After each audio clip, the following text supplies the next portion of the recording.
మంత్రి వర్యులు అశ్విని వైష్ణవ్ గారిని గౌరవ పార్లమెంట్ సభ్యులతో సహా కలిసి మా జగదీశ్వర్ రెడ్డి గారు నేను కలవడం జరిగింది. వాళ్ళు ముఖ్యంగా రైల్వే రంగానికి సంబంధించిన కొన్ని సమస్యలు, అట్లాగే ఐటీ రంగానికి సంబంధించి కొన్ని సూచనలు వారికి మేము చేయడం జరిగింది. ప్రస్తుతం రాష్ట్రంలో ఈరోజు మరి ఈ సౌత్ సెంట్రల్ రైల్వే, దక్షిణ మధ్య రైల్వే ఏదైతే ఉందో దీన్ని పునర్విభజన చేసే కార్యక్రమం నడుస్తూ ఉంది. మేము గౌరవ మంత్రి గారికి చెప్పింది ఏమంటే, దయచేసి మీరు కాజీపేట ప్రజల కోరిక, వరంగల్ ప్రజల కోరిక, కాజీపేటలో రైల్వే డివిజన్ కావాలని రావాలని, అందులో భాగంగా దయచేసి కాజీపేటలో ఒక రైల్వే డివిజన్ని ఏర్పాటు చేయాలని చెప్పి మేము వారిని కోరడం జరిగింది.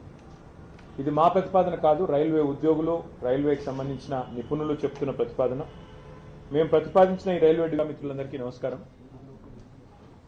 మాకు రాజకీయ ప్రయోజనాల కంటే కూడా రాష్ట్ర ప్రజల ప్రయోజనాలు, రాష్ట్రం బాగోగులు ముఖ్యం. కాబట్టే మేము ఈరోజు ప్రధాన ప్రతిపక్షంగా రాష్ట్ర ప్రజల పక్షాన కేంద్ర మంత్రివర్యులు, కేంద్ర రైల్వే మరియు ఐటీ మంత్రివర్యులు అశ్విని వైష్ణవ్ గారిని గౌరవ పార్లమెంట్ సభ్యులతో సహా కలిసి మా జగదీశ్వర్ రెడ్డి గారు నేను కలవడం జరిగింది. వాళ్ళు ముఖ్యంగా రైల్వే రంగానికి సంబంధించిన కొన్ని సమస్యలు, అట్లాగే ఐటీ రంగానికి సంబంధించి కొన్ని సూచనలు వారికి మేము చేయడం జరిగింది. ప్రస్తుతం రాష్ట్రంలో ఈరోజు మరి ఈ సౌత్ సెంట్రల్ రైల్వే, దక్షిణ మధ్య రైల్వే ఏదైతే ఉందో దీన్ని పునర్విభజన చేసే కార్యక్రమం నడుస్తూ ఉంది. మేము గౌరవ మంత్రి గారికి చెప్పింది ఏమంటే, దయచేసి మీరు కాజీపేట ప్రజల కోరిక, వరంగల్ ప్రజల కోరిక, కాజీపేటలో రైల్వే డివిజన్ కావాలని రావాలని, అందులో భాగంగా దయచేసి కాజీపేటలో ఒక రైల్వే డివిజన్ని ఏర్పాటు చేయాలని చెప్పి మేము వారిని కోరడం జరిగింది. ఇది మా ప్రతిపాదన కాదు, రైల్వే ఉద్యోగులు, రైల్వేకి సంబంధించిన నిపుణులు చెప్తున్న ప్రతిపాదన. మేము ప్రతిపాదించిన ఈ రైల్వే డివిజన్లో కాజీపేట బల్లార్షా, పెద్దపల్లి నిజామాబాద్, కాజీపేట ఎర్రుపాలెం, డోర్నకల్ మనుగూరు, మోతమర్రి విష్ణుపురం, కాజీపేట వంగపల్లి సెక్షన్లు ఉండాలని సూచించాం. రైల్వే ఉద్యోగులు కూడా ఈ విషయంలో సంపూర్ణ మద్దతు తెలియజేస్తూ ఉన్నారు. ఇక్కడ విషయం ఏమంటే, 900 కిలోమీటర్లు మాత్రమే ఉండే గుంటూరుని ఒక డివిజన్గా చేస్తూ ఉన్నారు. మాకు ఆ విషయంలో అభ్యంతరం లేదు. అట్లాగే 2200 కిలోమీటర్లతో విజయవాడ గుంతకల్ డివిజన్ పనులు కూడా జరుగుతూ ఉన్నాయి. మరి ఇక్కడ కాజీపేటలో దాదాపు 2000 కిలోమీటర్ల ట్రాక్ ఉంది. కాబట్టి దీన్ని కూడా డివిజన్గా ఏర్పాటు చేయాలని కోరాం.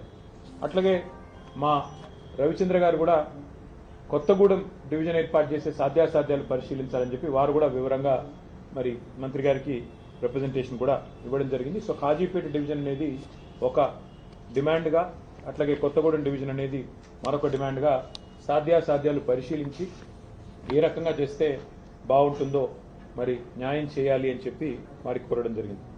అట్లాగే మీరు హైదరాబాద్ నుంచి కరీంనగర్ దాకా ఉన్న కొత్తపల్లి మనోహరాబాద్ రైల్వే లైన్ ఏదైతే ఉందో, పెద్దలు కేసీఆర్ గారు ఆనాడు కేంద్ర మంత్రిగా ఉన్నప్పుడు 2004-05 సంవత్సరంలో ఆ రోజు అప్పటి ప్రధానమంత్రి మన్మోహన్ సింగ్ గారిని ఒప్పించి ఆనాటి కరీంనగర్ పార్లమెంట్ సభ్యుడిగా కేసీఆర్ గారు కొత్తపల్లి, మనోహరాబాద్, సిద్దిపేట, సిరిసిల్ల, వేములవాడ మీదుగా చొప్పదండి నియోజకవర్గం మీదుగా కరీంనగర్కు కలిపే ఈ బ్రాడ్ గేజ్ రైల్వే ప్రాజెక్టును ఆ రోజు మంజూరు చేయించారు, దాదాపు 21 సంవత్సరాల కిందట.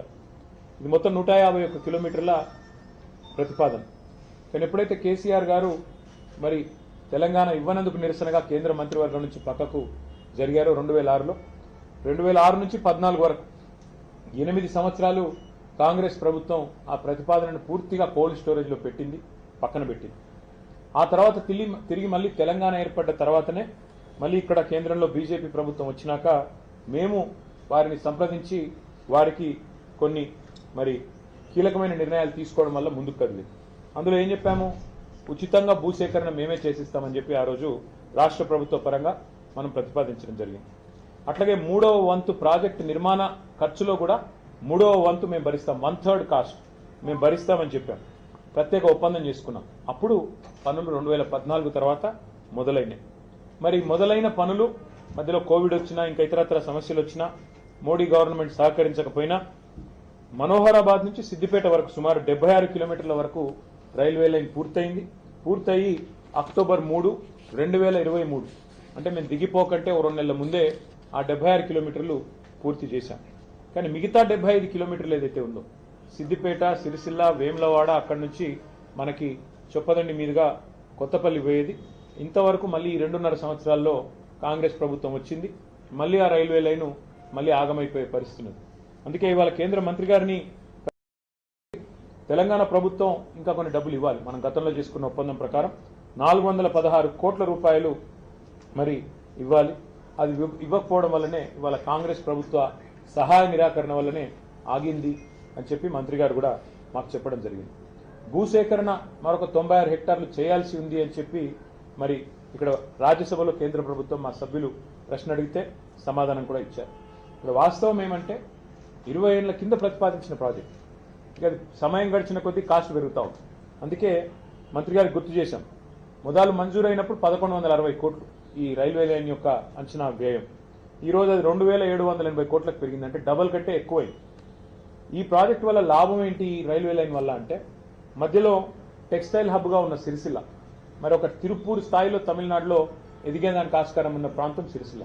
వాళ్ళ సిరిసిల్ల నుంచి వస్త్ర ఉత్పత్తులు, అపారెల్ పార్క్ కానీ టెక్స్టైల్ పార్క్ కానీ అక్కడి నుంచి ప్రపంచ విపణిలోకి పోతా ఉన్నాయి, ప్రపంచ మార్కెట్లోకి పోతా ఉన్నాయి. ఇవాళ న్యూయార్క్ దాకా, అమెరికా దాకా కూడా సిరిసిల్లలోని కొన్ని కంపెనీలు తమ తమ టెక్స్టైల్ ఉత్పత్తులను వారు ఎక్స్పోర్ట్ చేస్తూ ఉన్నారు. అట్లాగే పక్కన దక్షిణ కాశీగా పేరుపడ్డ వేములవాడ కూడా అదే సర్క్యూట్లో ఉంది.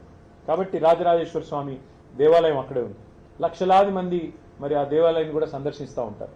అందుకే ఇంతటి ప్రాధాన్యత కలిగిన ఈ లైన్ని మరి వెంటనే ప్రయారిటీ కింద టేకప్ చేయాలని చెప్పి అశ్విని వైష్ణవ్ గారిని, కొంత రాష్ట్ర ప్రభుత్వాన్ని ఒక ముళ్ళుగర్రతో పెట్టి పొడిచినట్టయితే ఏమైనా కదులుతారేమో, నేను చెప్తే ఎట్లాగూ వారు వినరు, మీరన్నా గట్టిగా మీ డిపార్ట్మెంట్ కాబట్టి చెప్పండి అని చెప్పి వారిని కోరారు.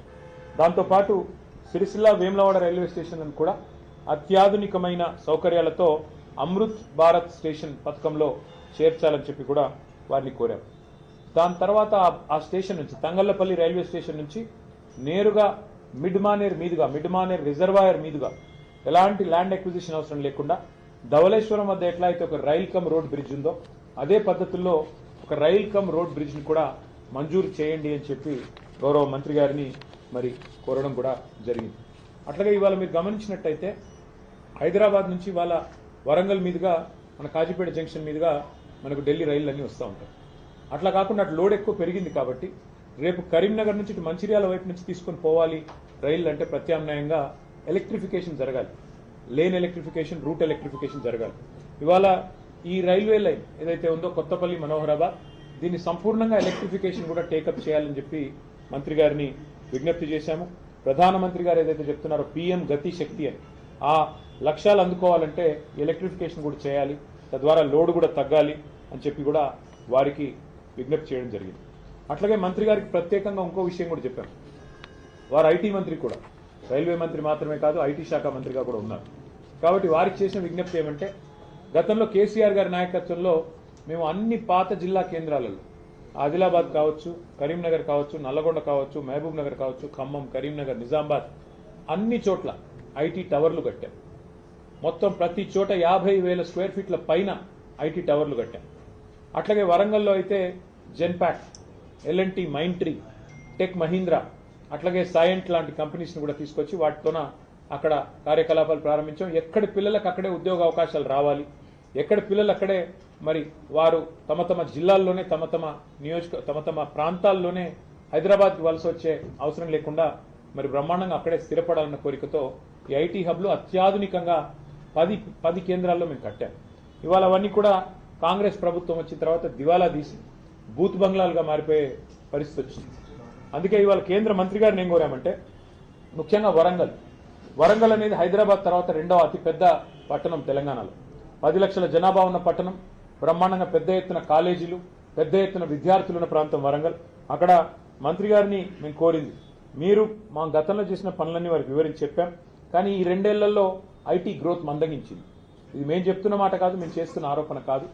9,46,000 ఉద్యోగాలు మేము మా ప్రభుత్వం వైదొలిగిన నాడు హైదరాబాద్, తెలంగాణలో 9,46,000 IT ఉద్యోగాలు ఉన్నాయి.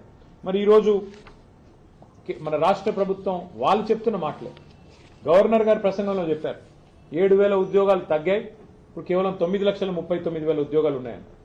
మొన్న బడ్జెట్ ప్రసంగంలో బట్టి విక్రమార్క చెప్పారు, ఆర్థిక మంత్రి గారు, డిప్యూటీ సీఎం గారు, కేవలం 9,39,000 అంటే మేము దిగిపోయిన నాడున్న ఉద్యోగాల కంటే 7,000 ఉద్యోగాలు ఇవాళ రాష్ట్రంలో ఐటీ రంగంలో తగ్గినాయని చెప్పి రాష్ట్ర ప్రభుత్వమే స్వయంగా ఒప్పుకుంటా ఉంది.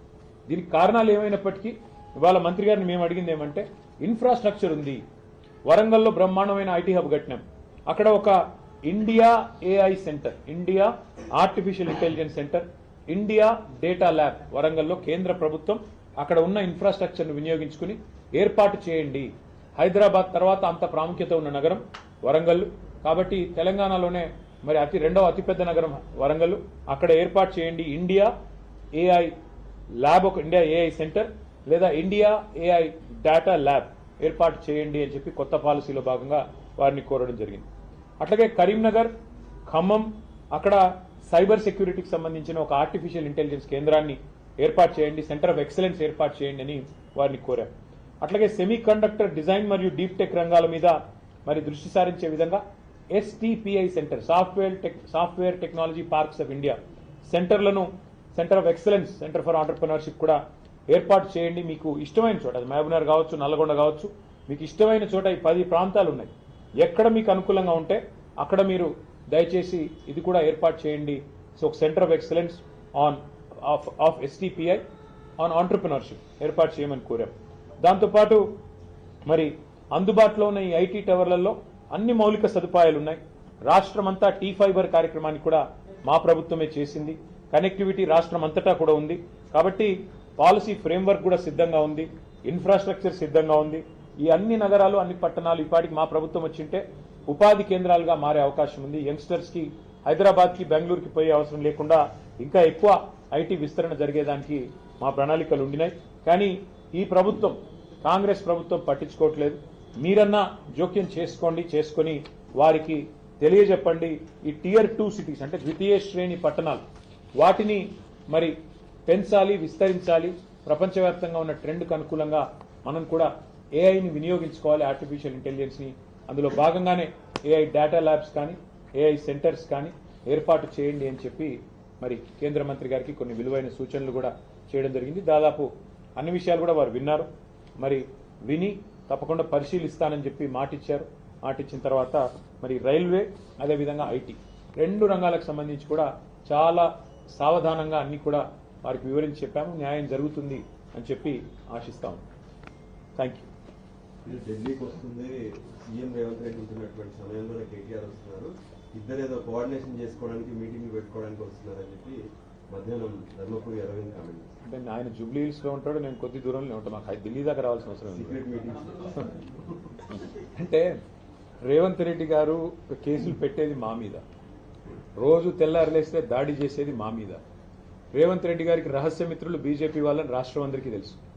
ఎందుకు ఇప్పుడు కేంద్ర మంత్రి బండి సంజయ్ గారి కొడుకును 9 రోజులు అరెస్ట్ చేయకుండా కాపాడింది రేవంత్ రెడ్డి గారు అని అందరికీ తెలుసు. కేంద్ర మంత్రి మరి కేంద్ర పథకంలో, అమృత్ పథకంలో రేవంత్ రెడ్డి గారి బావమరిది కాంట్రాక్ట్లు ఇచ్చింది ఎవరో అందరికీ తెలుసు. కేంద్ర మంత్రులు ఇక్కడ ఉన్న వాళ్ళందరికీ తెలుసు. అట్లాగే ఇవాళ సింగరేణిలో కుంభకోణం జరుగుతుంటే కూడా అక్కడ సృజన్ రెడ్డి గారి నాయకత్వంలో, రేవంత్ రెడ్డి గారి బావమరిది గారి నాయకత్వంలో భారీ కుంభకోణాలు జరుగుతుంటే మేము వచ్చి ఇక్కడ కంప్లైంట్ చేస్తే కూడా కేంద్ర ప్రభుత్వం స్పందించట్లేదని అందరికీ తెలుసు. హైదరాబాద్ సెంట్రల్ యూనివర్సిటీ భూముల మీద మేము ఉద్యమం చేస్తే, పిల్లలు ఉద్యమం చేస్తే అల్టిమేట్గా సెంట్రల్ ఎంపవర్డ్ కమిటీ, మరి సుప్రీంకోర్టు అపాయింట్ చేసిన కమిటీ వచ్చి దీన్ని వెంటనే విచారించండి ఈడీ అని చెప్పారు. ఇంతవరకు మరి అతి లేదు, గతి లేదు. ఈడీ దాడులు జరిగితే రాష్ట్రంలో మంత్రుల మీద, పొంగులేటి శ్రీనివాసరెడ్డి మీద 2 ఏళ్ల తర్వాత కూడా ఇంతవరకు కేసు లేదు. కాబట్టి ఎవరికి రహస్య మిత్రులు, ఎవరితో కలిసి ఉన్నారు రాష్ట్ర ప్రజలకి తెలుసు, మీకు తెలుసు. మరి మాకు రేవంత్ రెడ్డి గారిని కలవాల్సిన అవసరం కానీ, రేవంత్ రెడ్డి గారితో సంభాషించాల్సిన అవసరం కానీ మాకు లేదు. రేవంత్ రెడ్డితో తలపడుతున్నాం. ఆయన అరాచకాలను ఇవాళ ఒక మాట చెప్పాలంటే, నిన్న హైకోర్టు చెప్పింది హైడ్రా అనేది 9 తలల విషసర్పం అని చెప్పింది నిన్న హైడ్రా గురించి. ఏది? రాష్ట్ర హైకోర్టు. ఇంతకంటే చెంపపెట్టు ముఖ్యమంత్రికి ఏముంటుందని నాకు అర్థంగా సిగ్గుండాలి. బడాబాబులను మాత్రం వదిలిపెట్టి గరీబోళ్ల ఇండ్ల మీద పడి, బడాబాబులు అంటే ఎవరండి? రాష్ట్ర రెవెన్యూ మంత్రి పొంగులేటి శ్రీనివాసరెడ్డి ఇల్లు చెరువులో ఉంటుంది, దాన్ని హైడ్రా ముట్టదు.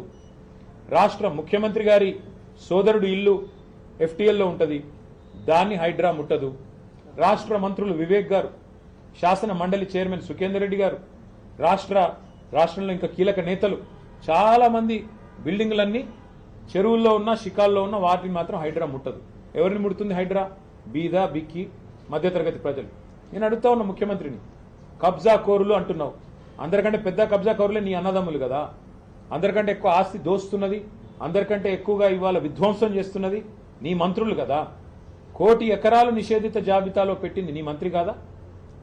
కేసీఆర్ గారు దిగిపోయినాడు, కేసీఆర్ ప్రభుత్వం దిగిపోయినాడు. రాష్ట్రంలో నిషేధిత భూముల సంఖ్య ఎంత అంటే, మొత్తం సైజ్ ఎంత అంటే 16 లక్షల ఎకరాలు. ఇవాళ 1 కోటి ఎకరాలకు చేరుకుంది. ఏ కారణం చేత పెడుతున్నారు 1 కోటి ఎకరాలు? 30% కమిషన్లు తీసుకోవట్లేదా నీ మంత్రులు? కబ్జా కోరులు, భూ దందాలు చేసేది, భూమిని ఇలా భూహారతిలాగా మింగుతున్నది నీ ప్రభుత్వం కాదా? నీ మంత్రులు కాదా? ప్రజలకు తెలియదా? కాబట్టి హైడ్రా పేరిట నువ్వు సృష్టిస్తున్న అరాచకం, పేదవాళ్ళ ఇల్లు కూలగొడుతూ, హైదరాబాద్లో ఒక ఇల్లు కట్టాడా 2 ఏళ్లలో, 2.5 ఏళ్లలో? ఎన్ని ఇల్లు కూలగొట్టావు నువ్వు? కొన్ని వేల ఇల్లు హైదరాబాద్లో కూలగొట్టి, ఒక్క ఇల్లు కట్టకుండా, ఒక్క ఇటుక పెట్టకుండా విధ్వంసం సృష్టించి, రియల్ ఎస్టేట్ను కుప్పగూల్చి నువ్వు డబ్బులు చేసుకుంటున్నావు. పెద్ద పెద్ద ఈ బిల్డర్లు ఇవాళ చెరువుల్లో ఇల్లు కడుతుంటే, పెద్ద పెద్ద బిల్డింగ్లు కడుతుంటే నీకు కనబడదు, కానీ ఇవాళ పెద్ద పెద్ద మాటలు. అందుకే మేము అనేది, హైడ్రా అనేది it has become a blackmailing extortion tool of Revanth Reddy.